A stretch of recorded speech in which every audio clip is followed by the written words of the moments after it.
Welcome to the Microdosing for Healing podcast. I'm your host, Casey Garrett, and together we'll be discovering and learning from inspiring voices of healers, medicine keepers, and visionaries. Every episode, we'll explore the world of health, vibrant wellness, and natural medicine for a new era of human society. Welcome to today's episode. Hi, everybody. Welcome. Thank you so much for being with us today. We are the Microdosing for Healing podcast, and we have a treat today. I'm very excited to welcome you and introduce you to our new collaborator over in Europe, Bien.health. So very excited to meet them, share with them, and collaborate with them, as it will enable us to open up our courses and programs for the first time worldwide.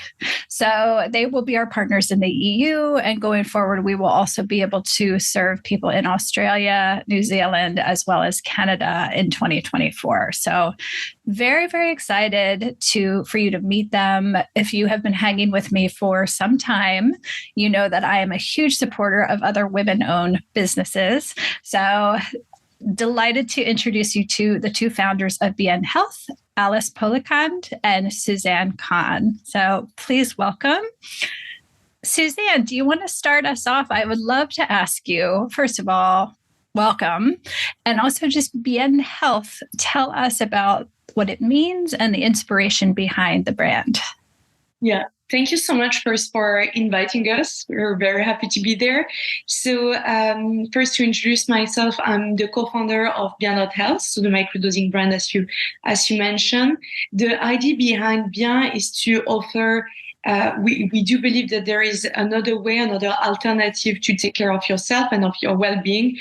And Bien is the answer. We are a true believer of microdosing as it is high rewarding with no downside, and the idea behind it is to offer it for a broader audience with the safe way to have it. And yeah, like on my side, my profile, I am a biochemist engineer by training. I work a lot around product, mostly at the company L'Oréal, and yeah, right now full time on making Bien come true. Beautiful. And Alice, how about you? Welcome. Hey, hello guys. Nice to be here. So I used to be a fashion buyer. So I worked for several luxury brands in my career. So I started in Tokyo, where I actually met Suzanne before we co-founded Bien together. So we've known each other for almost 7 years now. And then I got transferred to London, where I was still a fashion buyer for Christian Dior. And then I moved to more fashion tech, and I was working for Farfetch as a brand partnership manager. And then I discovered with Suzanne, actually, the power of truffle and psychedelic. And we decided to found it Bien together. So that's kind of my background. And yeah, I hope that we will share a lot and more with you today, guys. Beautiful. Yeah, I love learning about how you two met. You know, it's such a testament to the power of the mycelium connecting us and serendipity. That's so ripe in this field always. Suzanne, I would love to ask you, we'll start with you. I love to hear people's personal stories of how you came personally to psychedelics and psilocybin. Yeah. So what's interesting, I will say that it came a bit out of the blue. I was, it's as the best discovery, they always came out of the blue. And I'm not, I've never been prone to take drugs or whatever. It never been my thing. And actually, when we went for a trip with my friends in Amsterdam, so the very first time, and one of my friends was really telling us how much incredible it was to take mushroom, and it was the opportunity, as in Amsterdam it was legal, and that he went through the most incredible moment of his life, and he convinced us. I was a bit afraid, I will say, the first time, but then I just follow the group. And the thing is, while we're on the trip, I decided to step a bit and stay on my side. And I decided to meditate while I was high. And at that very moment of meditation, it was my first overview effect of my own life, my own personal life, and just having this vision, this clear vision of who I was, but full of empathy and full of very non-judgmental way, just a diagnosis of where I was. It was such an eye-opening moment, because before that, I never had this kind of moment of pause and just like stepping up and just seeing like what's going on.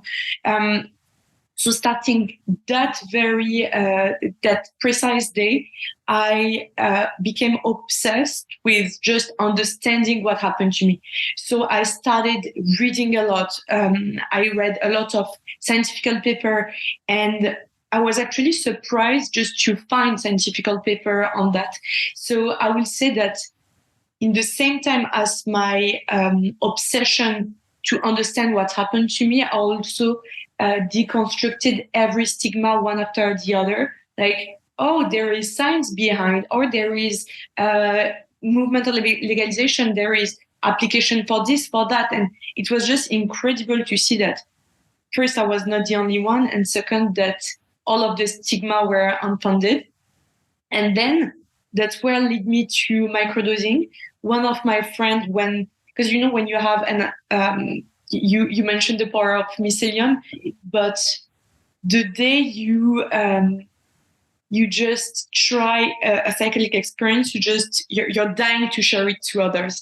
And that's how also, like, I guess, like the whole decriminalization will happen. It's also with that, because people just speak about it. And while I talked to my friend, he was like, me, I never did the whole experience, but I'm doing microdosing. So what's that? And like, you just take a tiny bit of it, and it's incredible for your focus, for your well-being, for managing your anxiety. And my friend, just like me, he got ADHD. So the fact that it was using it for his ADHD, and he was like, it's so helpful for me to balance my emotion and just keep my head clear. I was like, okay, it's incredible. I'm just going to buy it. And then that's how I started microdosing. Love it. Alice, how about you? Yes, so my mental health journey was a little bit chaotic, let's say, before I discovered microdosing and the mushroom. So I grew up in a household where my mom has been struggling with depression, ADHD, and narcolepsy her whole life, and still today she is. So I've been confronted to facing, mental health challenge since a young age. And I think I was kind of the sponge of a lot of her emotion, unfortunately, which created a bit of traumas. And I reached the point where basically when I got to my teenage years, I thought that social anxiety and chronic depression was kind of my personality. And when I reached my 20s, beginning of my 20s, I went through a very bad depression. So I was put on SSRIs without any therapy. So it was basically the easiest solution now that I realized that. It was just okay, you have symptoms, we're going to give you SSRIs with nothing else, which obviously didn't really help. So managed to taper off by myself, but it was pretty challenging. And a few years after that, when I was 25, I realized that I needed therapy. So I started that journey. I was actually in Japan, which was not easy to find a French therapist there, but I did manage to find one.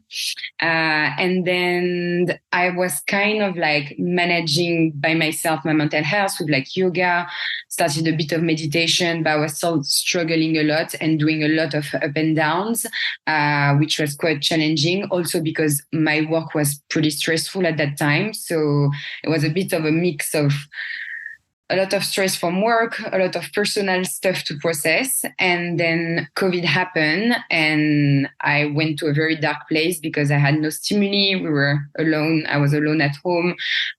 So I had to be put back on SSRIs again.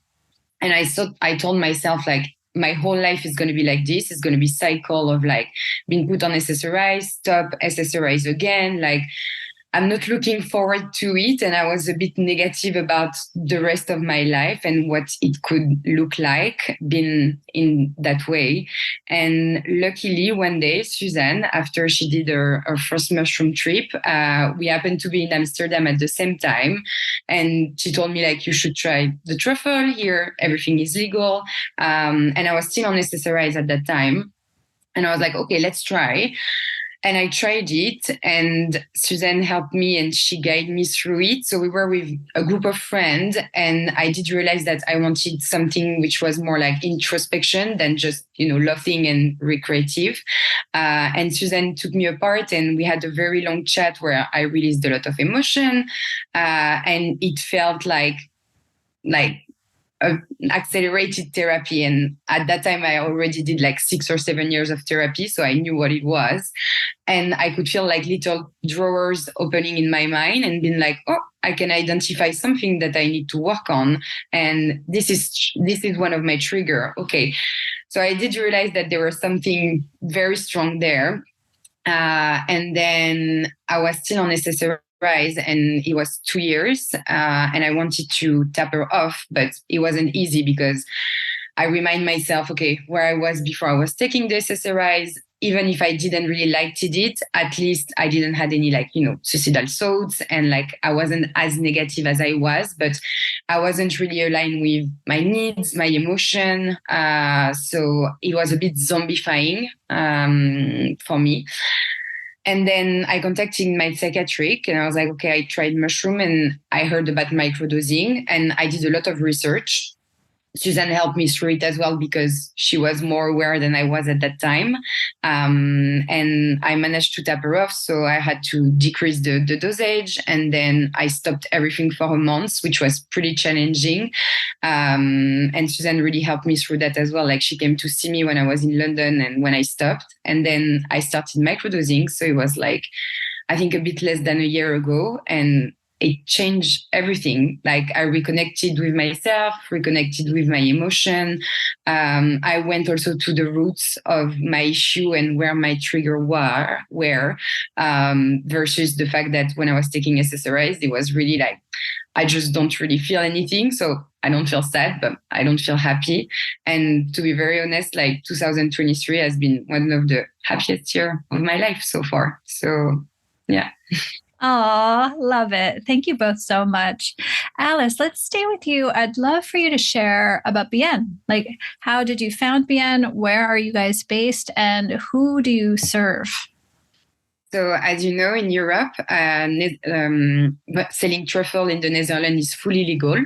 So our company is based in the Netherlands. So it's based in Amsterdam. Our supplier and our truffle farm is 1 hour away from Amsterdam. So we supply everything from there. And then we are shipping mostly in the Netherlands, but also within the European Union because we are allowed to. And the name Bien, it's coming, obviously you can tell from our accent that we are French, if you didn't notice. So the name, Suzanne has actually had the idea, but when you say bien in French, it means well. So it doesn't mean you're very, very well. You're just well. Everything is settled and you feel good within yourself. So the name is coming from there. So today everything is based in the Netherlands and we are going, Suzanne and myself, back and forth to Amsterdam to develop the business and do some events. And it's such an amazing country because everything is legal. So just make things way easier. Amazing. Thank you. Suzanne, one of the things I know everybody is dying to hear. So we work with psilocybin mushrooms here in the States for the most part. So truffles, just the first time you see a truffle, it's so weird and alien and kind of exotic looking. And it's fascinating. So I would love for you to talk a little bit about why truffles, first of all, and some of the differences in working with truffles versus working with mushrooms. Yeah. So the truffle, it's a bit like the fancy name of what it is. It's sclerosia. So it's the underground part of mushroom. So mostly when people do take mushroom, they take the fruiting body, so the part that is outside of earth. And in our case, it's the underground one, even if what we're doing is not underground, but it's fully legal. So basically, the difference, if I will say, in the it's mostly the shape, because what's inside is the same. You have, for both cases, you have psilocybin. The only thing is the concentration will be different. So when you dose, you need to take into account the differences. And also, but just the concentration of psilocybin, you need to be very careful, whatever the type of mushroom, if it's fresh or it's dry. So there is whatsoever, you need to take that into account. Then on the protocol, it's the same basically as whether it's the fruiting body or the sclerosia. For both, like, the protocol remain the same. Then for the storage, we do sell fresh truffles for two reasons. First one is that the potency is better than when it's dry, and the second one, which is not of our choice, it is the legal form in the Netherlands. So, yeah. Thank you so much. Alice, I'd love for you to share with everyone. I love learning so much about your story as well as the sourcing of the truffles. Can you talk a little bit about where your farm is and who your farmer is?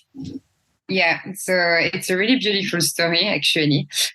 We went to the farm this summer to meet the owner. So it's a lovely couple.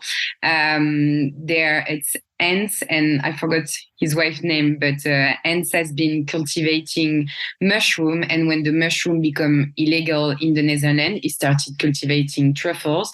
So it's been 30 years that he's doing this. He has an amazing knowledge around it. And actually, Hans is 82, and when we met him, we asked him, like, how old are you? Like, how long you've been doing that? And when he told us 30 years, we were like, but how old are you? Because he looked pretty young, like probably in beginning of his 60s. And he said, like, I'm 82. And we were like, how do you look so young? And he said, I've just been microdosing for 30 years. So it was quite funny. And his knowledge, he knows everything about the truffle. He does everything organically, safely. He knows the exact dosage, and he's also supplying a lot, like probably like around 70% of the production in Europe. So it's a beautiful place. Like, he's living next to the farm. It's in the middle of nowhere of the fields. So everything is done respectfully. And I think that's also important with the truffle, to like respect the way you're cultivating them. And it's made with a lot of love. And I think you can probably feel it within the product when you're taking it. So yeah, that's where everything is coming from. And this is something that we really want to make sure that, the product is perfect, it's safe, it's potent, and it's been well cultivated throughout the way until the moment it reaches your place. So everything is cultivating there and packed there, and then it's sent to our warehouse and then sent directly to the client. So there is not a long way to, like, basically the truffle to you. There is like one person almost. So that's it. Wonderful. Thank you so much. Suzanne, back over to you. I would love for you to share, one thing we have learned over the past 3 years is people ask, like, what kind of benefits can you receive from microdosing? It is so vast and it's so unique. So I love to check in with people and ask, what are some of the most profound gifts that you have personally received from microdosing? Yeah. I will say in my case, it's just that it helped me ride life more easily. So I feel that sometimes, like, life can be. I feel that it's maybe something from our generation, and we're talking a lot about that with Alice. Is we are. I'm a late millennial. I'm from 1992, and life is quite hard. I don't want you to be like, oh, poor her, but still, like, we are in a generation where we are highly educated, we studied a lot. We did a lot of jobs, like, and yet, like, the reward are so far away. Like, if we compare to our parents, they were doing, like, I would not say shitty jobs, but like sometimes they didn't do like such like the same level of job, but they had like huge houses, a car, and like you're like, wow, like I'm in the same case, but I'm still like in, like it's not matching, and I don't see the perspective. And yet, like, work is hard, life is hard. There is war, there is all of those stuff that are so frightening, and we don't have this perspective. So I feel that life can be, for all of those reasons, they can feel very overwhelming. And as a woman as well, when you're in your 30, you're like, what's next? Like, should I have baby, not marriage, buying something? Like, because we do have a timeline and a limit.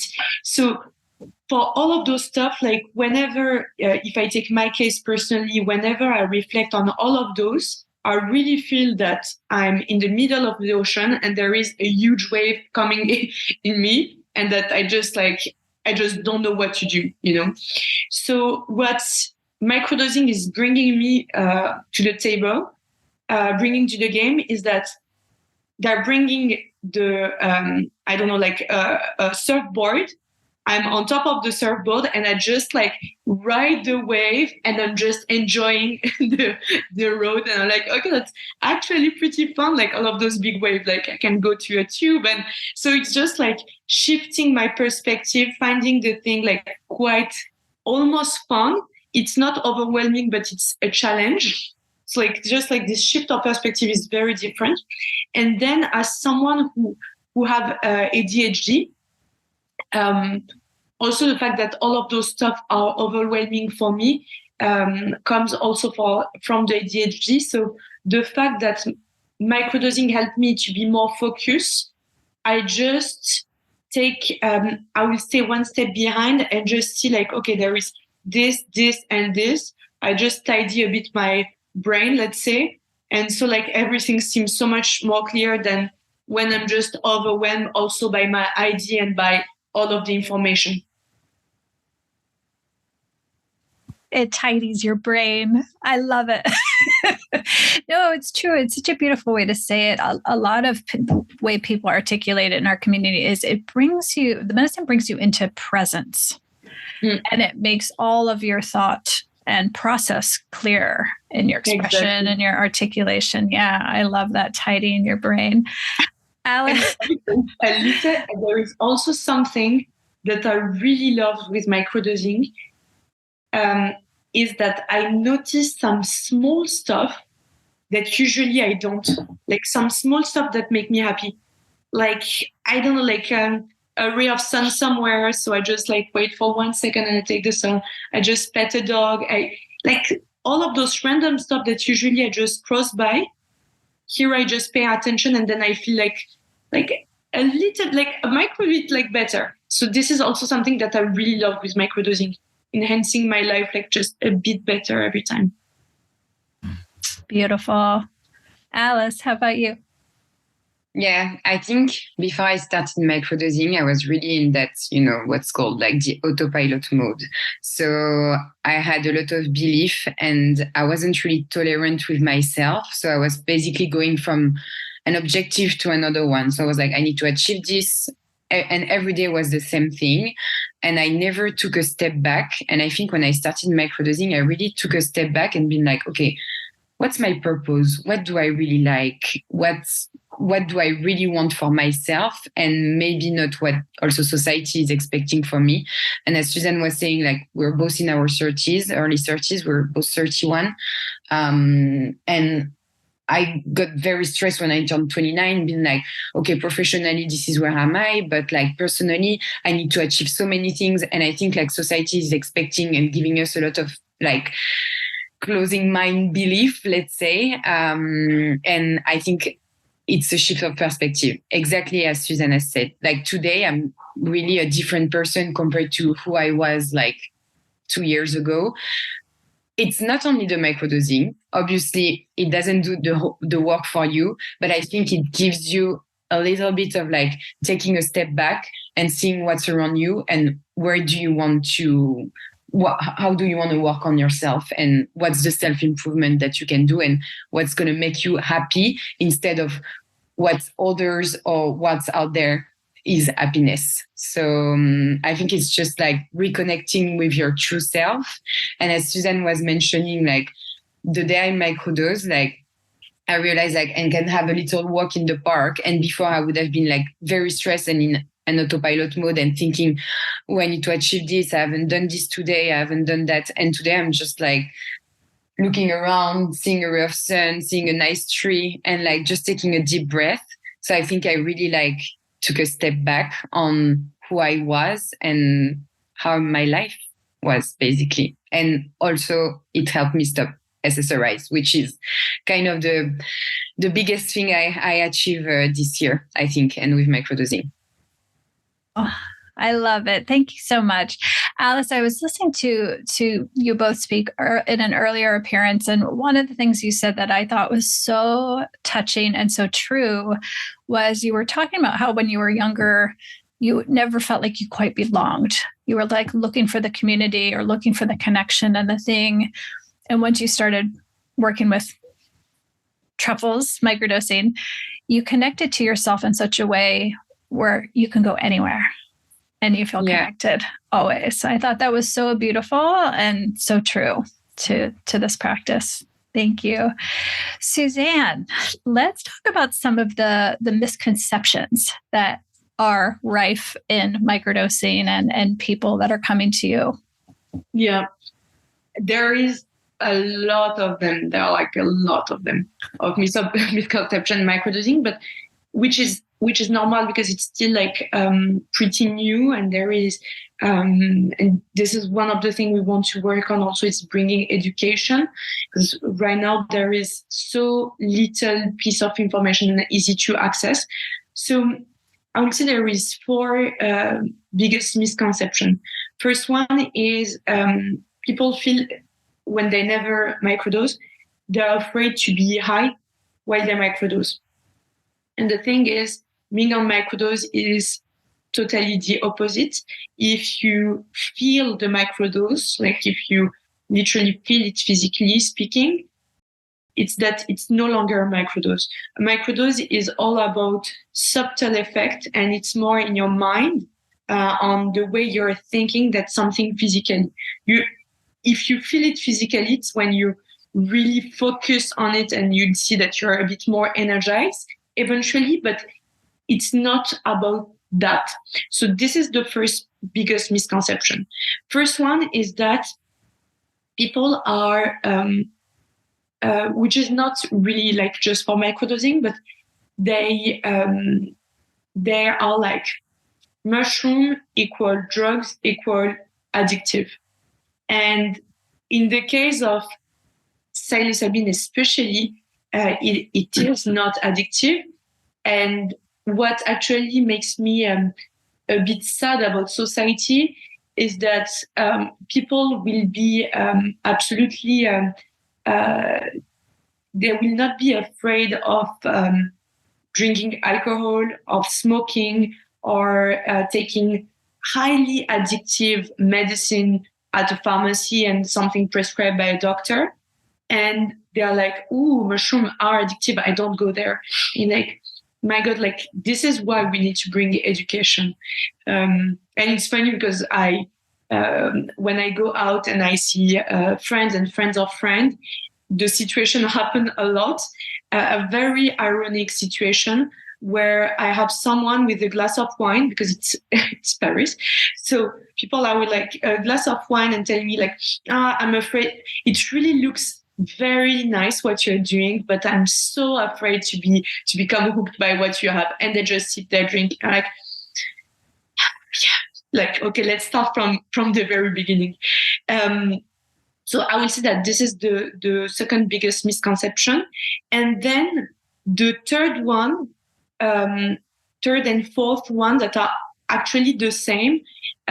Some people will feel that you have two groups of people that some will feel that microdosing is fully placebo, and some other will feel that it's totally a magic pill. So they just have to microdose and then like all of their problem will go away, which both are wrong.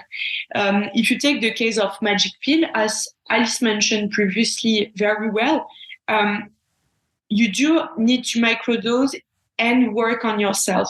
It's a situation that works like the two of them need to work together. I would say that microdosing will enhance and will facilitate the work, but the microdose itself will not do much on its own. On the case of placebo, the only thing I will have to say is just like people who say that need to microdose in order to understand that it's not, because it's the easiest way to answer. I love that solution. I haven't heard that one before. Alice, did you want to add anything? Have you seen any misconceptions?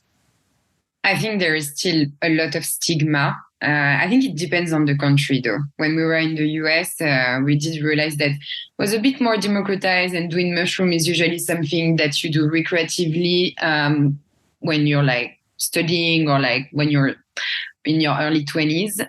It's not really the case in Europe, especially not in France.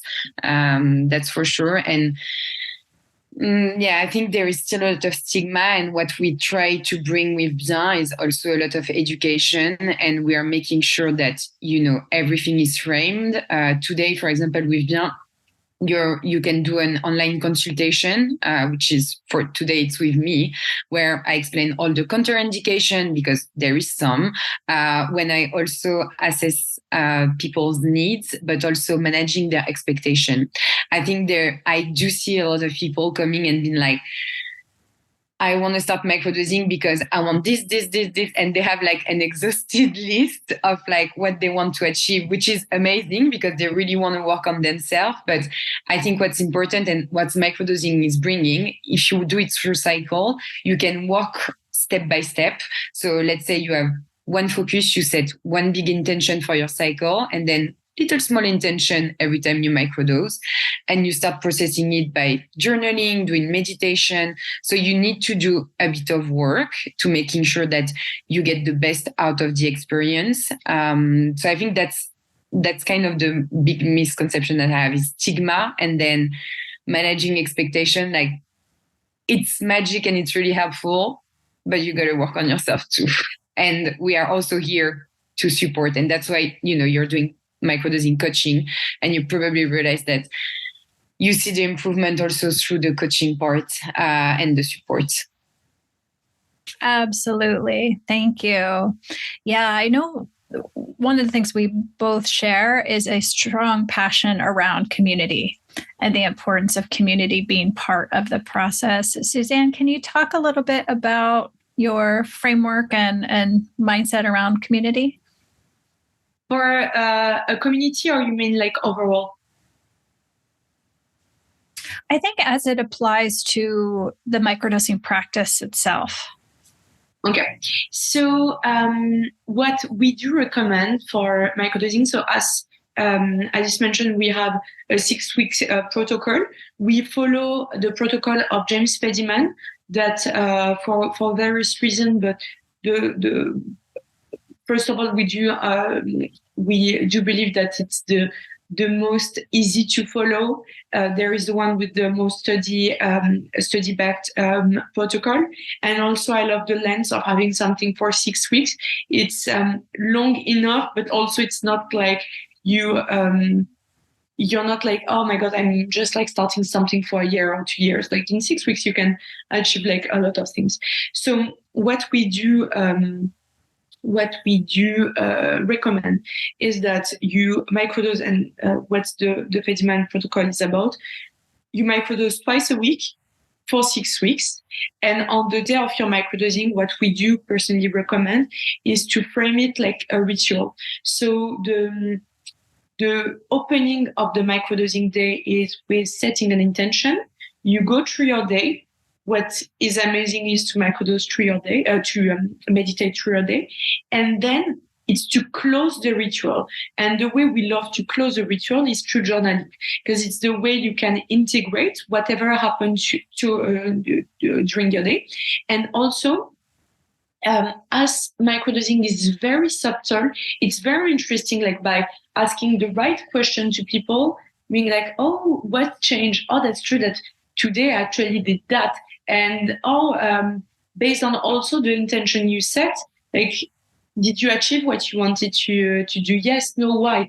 And so that's also why you go, you're reaching your goal, your 6 weeks goal, at the end of the framework.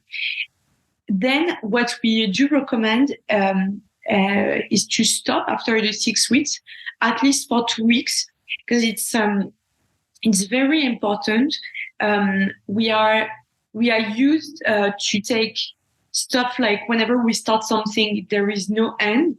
And what I love about taking microdosing is that it's during a cycle, which doesn't mean that you are important to stop after that moment, but the intake of psilocybin needs to stop like for 2 weeks at least, and then you can start again. And then if I more on the outside of the protocol, what we do bring, and that's one of our biggest priority with Alice, is we want our consumer to feel safe when they microdose, especially when it's the first time, because it's quite easy to microdose when you have when you know the right rules and the right way to do it. For instance, some people, when they take coffee and they microdose, the effect of coffee can be increased, so of the caffeine. So if you're not aware of the combination of both, you can get surprised of, oh wow, like why my heart is racing. Actually, because you took like 2, 3, 4 coffee on a day and you microdose. So there is some rules like that are important to know, and that we do teach in order to ride the journey the most safely as possible. So what we do is, first of all, we do offer an onboarding call. So it lasts like for 15 to 30 minutes, where we do explain everything about microdosing with us. Second step is that you receive a whole microdosing 101. It's sharp, like everything is explained, but if you need to dig further, everything is there. Then we do have 2 other support, because sometimes like you read something, but then you have an idea, you have something like a question to ask. There is no problem. You can ask us. You have a direct line to reach out to one of us. And also you have access to a community. So if you want to ask to other people how they felt about this and that, but also to get inspired by other people, then it's the place to do it. Yeah. Perfect. Thank you. Alice, did you want to add anything in terms of community and the framework? Yeah, I think just the community. So it's an online community for now, but it was something very important for us, because we did realize that when we had our first client, we built the community quite rapidly, because we realized that first they had a lot of questions, and they also wanted to share their experiences. So they want to share like their emotion. They want to share the fact that what microdosing bring them or not. Sometimes you can feel a bit more anxious when you start microdosing if you don't do it in the right way. So it's very important to frame the whole thing, and having an online community really helps for sure. And we're starting doing some events in Amsterdam. So last Sunday, we hosted an event in an holistic studio, which is called Oracle, which is owned by Amy. She's British, but she's living in Amsterdam, and she really likes microdosing as well. She's one of our clients. And we did basically a microdosing healing journey, where we were introducing microdosing to people, followed by like breath work and sound healing. And it's great to hold space for people. So you can do it physically and helping them through their journey, but you can also be a support digitally. And I think that's something we will always keep, and that's really important for us as a brand, to making sure that, you know, there is a support and people can share their experiences in a safe space. So it's a closed community only for our clients. So we are making sure that they can share everything safely, and get also the right guidance, because, and Suzanne mentioned it to me the other day, and she was like, on Reddit, you have a lot of information, but a lot of wrong information as well. So how do you make sure that your community is getting the right guidance? And again, we're coming back to safety, but that's why we wanted to have something which is closed and with the right people within it to make sure that the guidance is fine for them. Beautiful advice. We often joke around in our community, don't go on YouTube. Don't go on YouTube for psychedelic advice. Yes.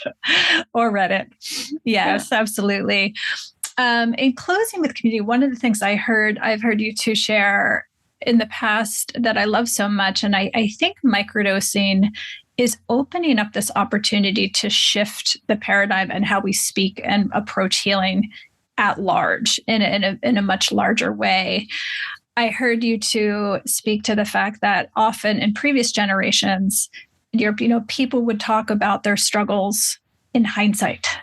Once they already completed them, like, oh, I struggled 10 years ago and I did antidepressant. They'll talk about it in the past, but people are very reluctant to talk about it in the present and receive the support they need. And I think microdosing and the community frameworks that we're building really shift that in a big way here forward. So thank you for speaking to that. Suzanne, so many people, like us included, have our own really powerful personal experience with microdosing and want to create businesses around it. So you have a young, rapidly growing business. Do you have anything and reflections to share on folks who have their own experience and might want to get into the business side of microdosing or psychedelics? Yeah. So what I will recommend, what's amazing is that in this industry, people are so welcoming that whatever they are in their business, the busiest person ever, the most unreachable person, they will all take the time to help you. And that's very beautiful about, I would say, even just like building a company, but especially in the case of psychedelics, it's something that is even more present. So the first thing I would say, if you want to launch something, is to connect with other people in the industry, because they will all help you and they will all take the time to help you. Then I would say very important is to make sure that whatever you're doing is in the right legal framework. Because the idea is not to take any kind of risk. And in our case with Alice, it's something that we're like, this is something that we really like, but we are going to do it the right way and the 100% legal way. So we are like all secured, and it's also a way to make the company move forward in a very sustainable way. The third thing I will say, if you want to launch a business in this area, is to do everything safely, because it is very important, especially for this business, that not to take any kind of risk. Whatever you're doing must be controlled with the right expert, because everything can collapse. All of the effort that people like MAPS or bigger organization, from like the biggest organization like MAPS to the smallest company, everything can collapse because one person just use it in the wrong way, and it just like do the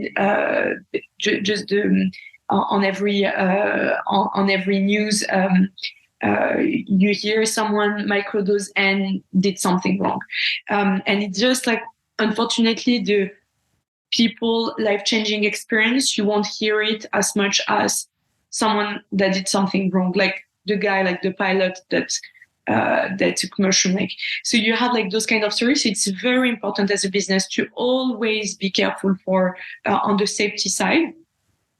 And then I will say do it if you're really passionate about it, because it's more complicated than launching a business about, I don't know, like selling a candle or a bag or a fashion line. Like, it's going to be more complicated. There is going to be some issue on stuff that are random for others, like opening a bank account, just like all of those random stuff. And you're like, oh, actually, yeah, I can't do it there. So you really need to be passionate, because like all of those issues are going to be there. So yeah, like if you're really like into it, like just go totally.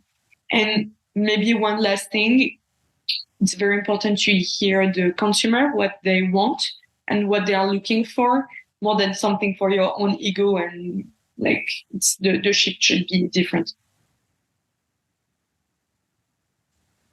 Excellent advice. Thank you so much.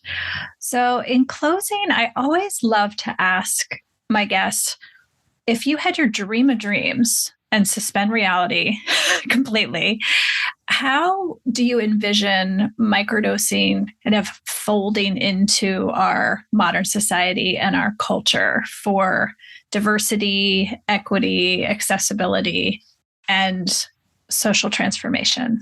Alice, do you want to start with that one? Yeah. I think to make it accessible, and that's why also we didn't mention it before, but we choose to do microdosing instead of the bigger dose. It's to make it more accessible to the masses and to more people, from like a starting point, like with psychedelics. So it's a bit easier to start with microdosing than doing a big dose and frame it. That's the first thing.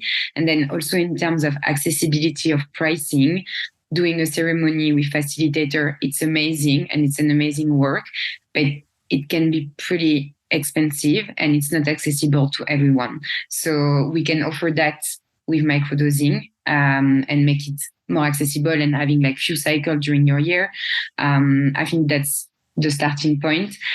The second point for me, and in my biggest dream, would be that, and if 10 years ago, I went to see my doctor and he was like, oh, so there is SSRIs, but I think you're 20. And if you have the right framing, we could prescribe you some microdosing and you try it through a cycle and we prescribe you psilocybin.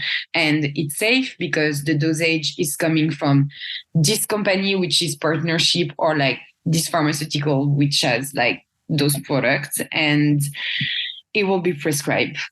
And it will be framed. And if everyone changed their mindset, I think that would be my biggest dream. And also that sense of community. I think if 10 years ago, social media was as it is today, for example, and there is a lot of downside of social media, but there is also a lot of great side. And I think sharing healing journey and sharing the fact that, you know, it's not always, you're not always happy and you're going to face difficulties and sometimes you're going to feel depressed and you're going through a lot of things. I think if that would be possible to share it to anyone, I think everyone should start sharing it when they're going through something difficult. So I think there is this key 3 points, like the pricing for the accessibility, the prescription and from doctors, and then more community and more sharing around it. Gorgeous. Love it. Suzanne, how about you? I would say my biggest dream will be to have microdosing reimbursed, whether it's microdosing or like a higher dose. I would love to see it reimbursed, because that will be the opening to a lot of things. The accessibility for people. It will be also a way that a reassuring way when a doctor is like, this is something like, okay, you have this option, but you also have microdosing if you want. And the person will be so much more reassured that it's a doctor. And for people that don't have the income that could match a microdosing or a higher dose, just to know that it's reimbursed will just change the game. So that would be honestly my biggest dream. And to achieve that, we need to have thought leaders and people that have a broad audience to speak about it. And I know that a lot of people are microdosing, a lot of CEOs of celebrities, they're all on that. And because when we meet so many people and they're all like, oh, my I don't know, like that person is like microdosing, the one that have like this huge company, they're microdosing and they're my client. And we're like, it's such a pity that people are not talking about it.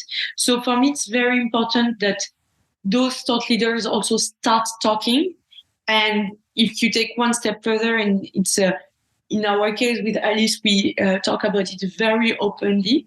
When I go outside, I have a cap that say like psychedelic scientist, and so because like that kind of stuff, also you're like, oh, this is like interesting. So what's the story behind it? And you just like break it's an icebreaker in the end.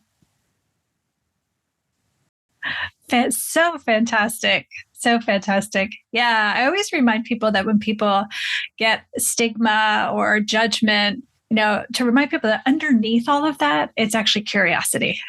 It's an opportunity to open up a conversation. So yeah, to meet stigma with curiosity. And oftentimes people can be really surprised, out of the blue, as you said.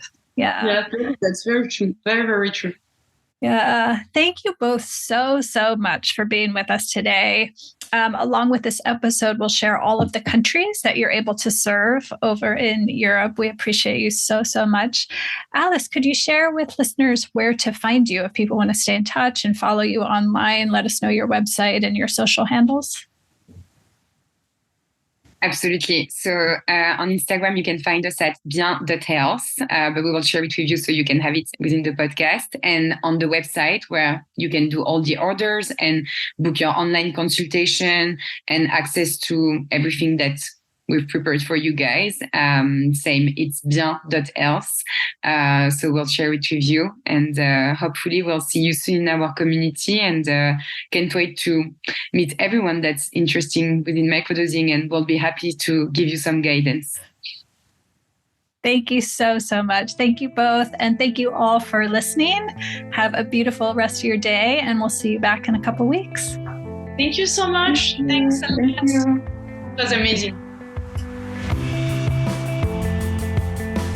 Thank you for listening to today's episode of the Microdosing for Healing podcast. Are you ready to take the next step? Please visit us at microdosingforhealing.com to access our free Microdosing 101 workshop. In it, you'll learn more about our diverse community, our supportive group programs, and discover if earth medicine practice might be right for you. See you in the next episode.